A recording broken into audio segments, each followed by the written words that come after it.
Hay momentos en la vida en que uno no necesita un sermón bonito, necesita una palabra que le ordene el corazón. Porque hay temporadas en las que no estás peleando contra un demonio visible, no estás enfrentando una persecución abierta, no estás llorando en el piso del baño como en otras crisis, pero aún así estás angustiado. ¿Por qué? Porque tienes que decidir, y decidir agota, decidir cansa, decidir te roba el sueño, decidir te hace sonreír por fuera mientras por dentro estás pensando, Señor, si me equivoco, ¿qué hago? Si tomo el camino incorrecto, ¿qué pasa? Si doy este paso y no eras tú, ¿cómo vuelvo atrás? Hay gente que cree que las grandes batallas de la fe siempre se libran en los hospitales, en los funerales, en las traiciones, en los desiertos. Y sí, claro que allí se libran. Pero también hay guerras silenciosas que se pelean en la intimidad del alma cuando no sabes si casarte o esperar, si mudarte o quedarte, si aceptar ese trabajo o soltarlo, si abrir esa puerta o cerrarla para siempre, si insistir en esa relación o dejar de resucitar algo que Dios ya dio por terminado. Y lo tremendo de esto es que muchas veces quisiéramos que Dios nos respondiera como responde un navegador. En 100 metros, gira a la derecha, recalculando ruta, has llegado a tu destino. Pero el Señor no trata con hijos como si fueran paquetes de mensajería. Él trata con hijos, no con robots. Él no solo quiere llevarte a un destino, quiere formarte mientras caminas. Él no solo quiere darte una respuesta, quiere darte discernimiento. Él no solo quiere mostrarte una puerta, quiere mostrarte su corazón. Por eso hoy quiero hablarle a la gente que está parada en una encrucijada, a los que aman a Dios pero no saben qué decidir, a los que oran pero sienten que el cielo guarda silencio, a los que han dicho, Señor, si de verdad eres tú, háblame claro, porque ya no sé si es fe, miedo, emoción o costumbre. Y yo vengo a decirte algo sencillo pero poderoso. Dios sí da luz para las decisiones que debes tomar. No siempre te da un reflector para ver todo el mapa, pero sí te da la luz suficiente para dar el próximo paso. La Biblia dice en el Salmo 105, lámpara es a mis pies tu palabra y lumbrera mi camino. Qué imagen extraordinaria. No dice, tu palabra es un estadio iluminado. No dice, tu palabra me muestra los próximos 20 años. Dice, lámpara a mis pies. A mis pies. O sea, para el siguiente tramo. Para el paso de hoy, para la obediencia de esta hora, para la decisión inmediata. Y esa es una de las cosas que más nos cuesta aceptar, que Dios normalmente no ilumina toda la carretera, ilumina el tramo que necesitas para no tropezar. A nosotros nos gustaría que el Señor nos mostrara de una vez cómo termina la historia. Queremos saber si esa inversión va a funcionar, si ese matrimonio se va a restaurar, si ese cambio de ciudad va a traer paz, si ese proyecto ministerial va a prosperar, si esos hijos van a volver a casa. Si ese tratamiento va a resultar, si ese llamado es real o es un entusiasmo de temporada. Queremos saberlo todo. Y Dios con amor nos dice, no te voy a mostrar todo, te voy a mostrar lo suficiente para que dependas de mí. Porque si el Señor te mostrara todo el recorrido, ya no caminarías por fe, caminarías por cálculo. Y la fe no consiste en avanzar cuando lo entiendes todo. La fe consiste en obedecer cuando has visto lo suficiente para confiar en el carácter de Dios. No necesitas saberlo todo del camino cuando conoces al que te está guiando. Hay personas que están frustradas con Dios porque dicen, Señor, yo te pedí dirección y no me diste una respuesta total. Y tal vez el cielo te respondería, sí te la di, pero era una respuesta para hoy, no para dentro de 5 años. Hay gente queriendo luz para el destino final mientras desobedece la luz del próximo paso. Y así no funciona el reino. Dios nos suele revelar el paso 8 cuando todavía no obedeciste el paso 1. Mira a Israel saliendo de Egipto. La Escritura dice en Éxodo 13, 21 y 22 que el Señor iba delante de ellos en una columna de nube de día y en una columna de fuego de noche para alumbrarles el camino. Qué detalle tan glorioso. Dios no solo los sacó de Egipto, los guió en el trayecto. No solo rompió cadenas, acompañó el proceso. No solo abrió el mar, también alumbró el desierto. Porque una cosa es salir de la esclavitud y otra aprender a caminar en libertad. Y hay personas que ya salieron de Egipto pero todavía no saben caminar. Ya no viven donde vivían antes, ya no piensan como antes, ya no practican lo de antes, pero ahora están en un desierto de decisiones preguntándose, ¿y ahora qué? Y allí aparece la columna de fuego, allí aparece la presencia, allí aparece la guía divina, no como un mapa frío, sino como una compañía viva, Porque la forma más profunda en que Dios te guía no es dándote información, es dándote su presencia. Repito esto porque alguien lo necesita oír. La forma más profunda en que Dios te guía no es dándote información, es dándote su presencia. A veces nosotros decimos, Señor, muéstrame el plan. Y el Señor responde, te doy mi presencia, sí, pero yo quiero detalles. Te doy mi presencia, sí, pero necesito la secuencia exacta. Te doy mi presencia. Porque cuando tienes la presencia de Dios, aunque no entiendas del todo la ruta, sabes que no estás caminando solo. Y hay una diferencia abismal entre no saber qué hacer y no saber qué hacer, pero saber con quién vas. Ahora bien, que Dios te guíe no significa que vas a dejar de pensar. Hay gente que cree que confiar en Dios es apagar el cerebro, como si la espiritualidad auténtica fuera una especie de suspensión de la inteligencia. Pero la Biblia no dice eso. Proverbios 3, 5 y 6 dice, confía en el Señor con todo tu corazón y no te apoyes en tu propia prudencia. Reconócelo en todos tus caminos y Él enderezará tus veredas. Observa bien, no dice que no tengas entendimiento. Dice que no te apoyes en Él como fundamento último. No dice que no planifiques. Dice que no conviertas tu razonamiento en tu Dios. Y aquí hago una aplicación pastoral, no una fórmula automática. Usar la mente no es carnal, idolatrar la mente sí lo es. Hacer cuentas no es falta de fe. Creer que las cuentas gobiernan más que Dios sí lo es. Evaluar una opción no es mundanalidad. Creer que solo lo visible decide tu futuro sí lo es. Dios te dio inteligencia, experiencia, memoria, capacidad de análisis y consejeros piadosos y espera que lo honres también con eso. Pero jamás te apoyes únicamente en tu interpretación limitada de las cosas. Porque hay decisiones que vistas desde la lógica inmediata parecen perfectas y terminan siendo una trampa. Y hay decisiones que vistas desde la comodidad parecen absurdas, pero terminan siendo el umbral de tu siguiente temporada. Por eso Proverbios 16, 9 dice, el corazón del hombre piensa su camino, mas Jehová endereza sus pasos. ¡Qué equilibrio! El hombre piensa, Dios endereza, el hombre proyecta, Dios afirma. El hombre diseña, Dios corrige, el hombre propone, Dios dispone. No se trata de vivir improvisando y llamarlo fe, se trata de planificar con humildad y de caminar con una mano abierta, dispuesto a que Dios ajuste el rumbo. Hay decisiones que no se toman bien en medio del pánico. Hay conversaciones que no se deben tener cuando el alma está incendiada. Hay renuncias que no se deben escribir a la medianoche. Hay mensajes que no se deben mandar cuando el orgullo está al volante. Hay promesas que no se deben hacer bajo la euforia de un momento. Porque una cosa es que el Espíritu Santo te impulse y otra muy distinta es que tu ansiedad te empuje. Si algo he aprendido de la vida espiritual es que no toda urgencia viene del cielo. A veces sentimos una prisa feroz y creemos que es Dios, cuando en realidad es miedo a quedarnos quietos. Y el miedo toma decisiones para salir del dolor. La fe, en cambio, toma decisiones para obedecer a Dios. El miedo quiere alivio rápido, la fe quiere dirección correcta. El miedo corre para no sentir, la fe espera para oír. Por eso Santiago 1:5 dice algo precioso.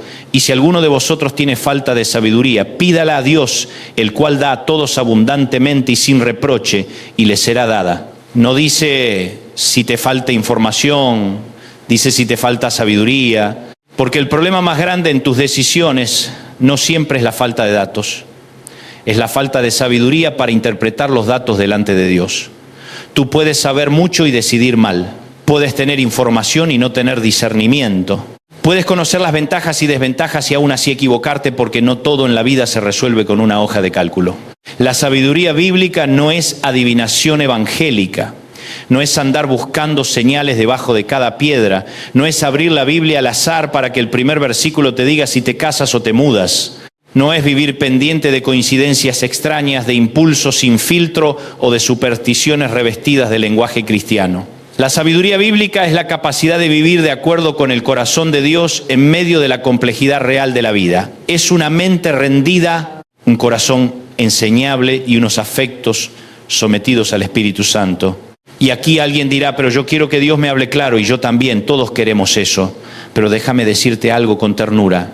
Muchas veces Dios ya habló más claro de lo que admitimos. Habló por su palabra, habló por principios eternos, habló por convicción interior, habló por consejo sabio, habló por el fruto que una decisión produciría, habló por la paz que nace de la obediencia. no por la comodidad. El problema no es siempre que Dios calle. A veces el problema es que queremos una respuesta espectacular para evitar una obediencia sencilla. Mira el Salmo 32, 8. Te haré entender y te enseñaré el camino en que debes andar. Sobre ti fijaré mis ojos. Qué hermoso. No solo dice, te enseñaré, dice, sobre ti fijaré mis ojos.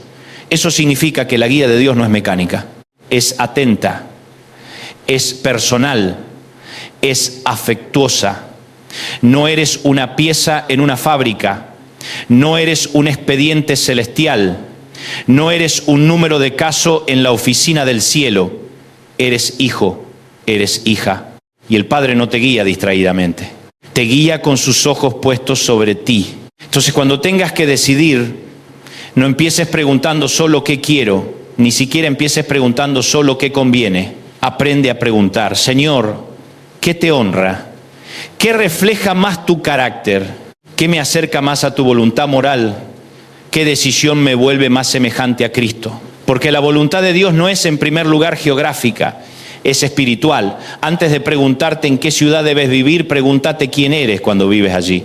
Antes de preguntarte qué trabajo debes aceptar, pregúntate en qué clase de persona te estás convirtiendo mientras consideras esa oportunidad. Antes de preguntarte con quién debes compartir tu vida, pregúntate si estás dispuesto a amar de una manera que glorifique a Cristo. Ahora, hay otra verdad gloriosa. Dios no solo te guía antes de decidir, también te corrige mientras avanzás.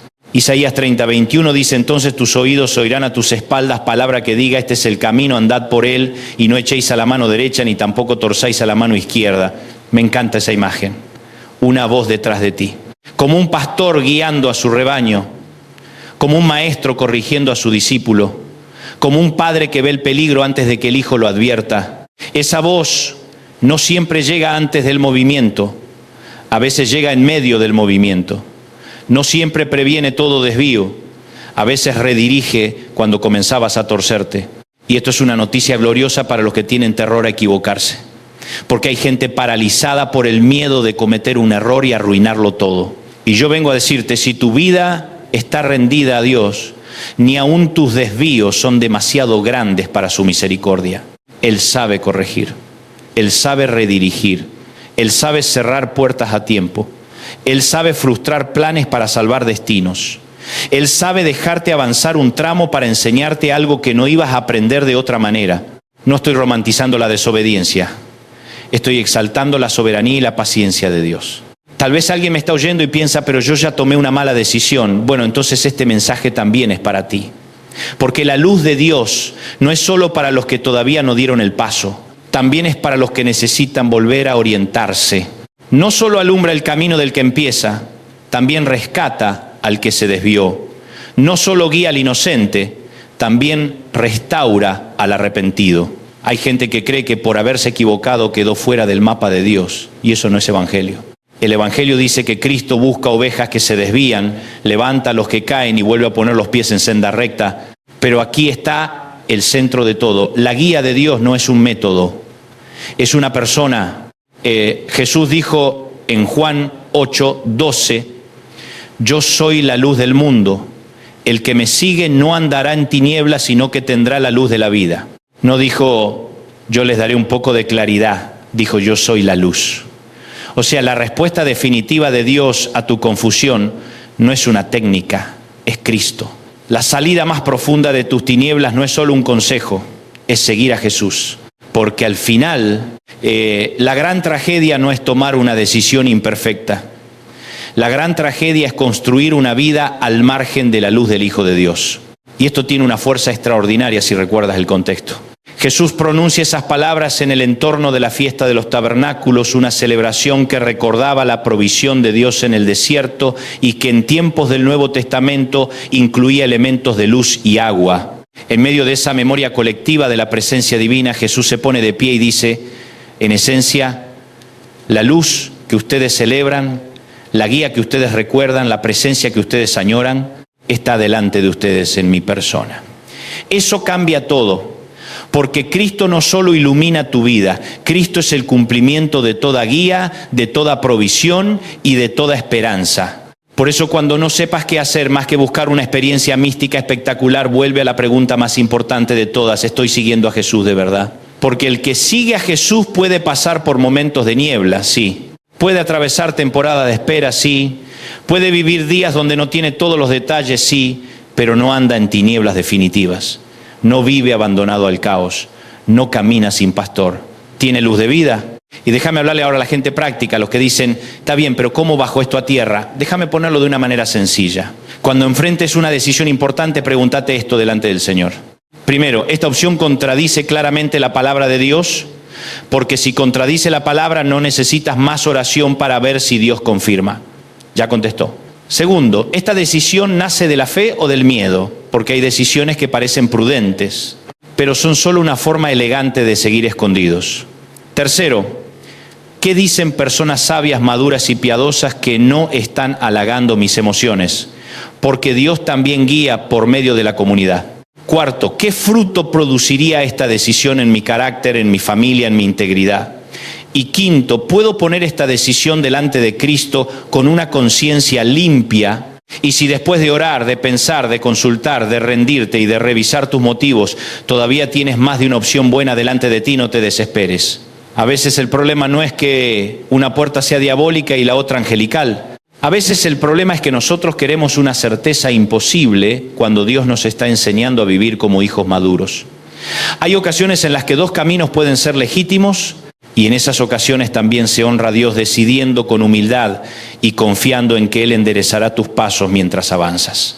No conviertas la dirección de Dios en una obsesión que te enferme. Conozco gente que vive tan aterrada de equivocarse que no se casa, no sirve, no emprende, no estudia, no cambia, no sana, no se mueve, no suelta, no toma ningún riesgo santo. Y llaman espiritualidad a lo que en realidad es esclavitud. La verdadera confianza en Dios no es vivir congelado, es caminar rendido. No es no moverse jamás, es moverse en obediencia. No es exigir una garantía absoluta. Es descansar en el carácter perfecto de aquel que te llama. Hay madres oyéndome que necesitan luz para decidir cómo tratar a un hijo que se apartó. Hay hombres que no saben si seguir en ese empleo o cerrar una etapa. Hay mujeres que están tratando de discernir si esa relación las acerca a Cristo o solo las entretiene mientras las vacía. Hay familias que necesitan dirección para una mudanza, para una reconciliación, para una inversión, para un tratamiento, para una conversación incómoda que han postergado años. Y yo no vengo con una receta mágica para cada caso, vengo con una verdad superior. Dios sigue alumbrando, Dios sigue guiando, Dios sigue hablando por su palabra, formando por su espíritu y enderezando veredas para los que lo reconocen en todos sus caminos. No tomes decisiones definitivas basadas en emociones momentáneas. No confundas paz con ausencia de conflicto, porque a veces la obediencia trae guerra externa y paz interna. No confundas puertas abiertas con voluntad de Dios, porque no todo lo accesible es correcto. No confundas dificultad con ausencia de Dios, porque a veces el camino correcto es estrecho. No confundas retraso con rechazo, porque a veces la demora es misericordia. No confundas silencio con abandono, porque el Dios que calla un rato no ha dejado de mirar a sus hijos. Tal vez hoy tú estás diciendo: Señor, yo no necesito saberlo todo, solo necesito no caminar a oscuras. Y esa oración es preciosa, porque cuando uno deja de exigir control total y empieza a pedir luz suficiente, el corazón encuentra descanso. Hay una paz que no nace de tener todas las respuestas, sino de saber quién sostiene tu mañana. Hay una serenidad que no viene de entender toda la ruta, sino de confiar en el pastor que va adelante. Hay una seguridad que no depende de tu capacidad para predecir el futuro, sino de la fidelidad del Dios que ya está en el futuro al que tú todavía no llegas. Así que hoy, si estás en una encrucijada, haz lo que dice la palabra, vuelve a las Escrituras, pide sabiduría, examina tus motivaciones, busca consejo maduro, rinde tu ansiedad, reconoce al Señor en todos tus caminos y da el paso que su luz te permite dar hoy. No el de dentro de 3 años, el de hoy, el de esta semana, el de esta conversación, el de esta obediencia concreta. Porque a veces el milagro no es que Dios te muestre todo el mapa. A veces el milagro es que te dé calma para el siguiente paso. A veces el milagro no es una voz atronadora. A A veces el milagro es una convicción firme y limpia. A veces el milagro no es que desaparezcan todas las opciones menos una. A veces el milagro es que en medio de varias opciones tu corazón se ordene y aprenda a decir: no confiaré en mi propia prudencia, reconoceré al Señor y Él enderezará mis veredas. Yo quiero orar por ti, pero antes déjame decirte algo como declaración de fe. No estás perdido, no estás solo, no estás condenado a decidir en tinieblas, no estás a merced del caos. El Espíritu Santo sabe guiar, la palabra sabe alumbrar, Cristo sabe pastorear y el Padre sabe cómo llevar a sus hijos por caminos rectos, aun cuando al principio parezcan confusos. Oremos. Señor amado, hoy te pido por cada persona que está frente a una decisión importante, por el que necesita dirección en su hogar, en sus finanzas, en su llamado, en sus relaciones, en su salud, en su futuro. Te pido que calmes la ansiedad, que rompas la niebla, que corrijas el corazón y que enciendas tu luz. Danos sabiduría, no superstición. Danos discernimiento, no impulso. Danos obediencia, no terquedad. Enséñanos a confiar en ti con todo el corazón y a reconocerte en todos nuestros caminos. Endereza las veredas torcidas, cierra las puertas que no convienen, abre las que nacen de tu voluntad y danos valor para seguir a Cristo, que es la luz del mundo. Declaramos que no caminaremos en tinieblas, porque tu palabra alumbra y tu presencia guía. En el nombre de Jesús. Amén. Y si este mensaje bendijo tu vida, compártelo con alguien que hoy necesite luz para decidir. Suscríbete, acompáñanos y ayúdanos a seguir extendiendo la palabra de Dios a más corazones.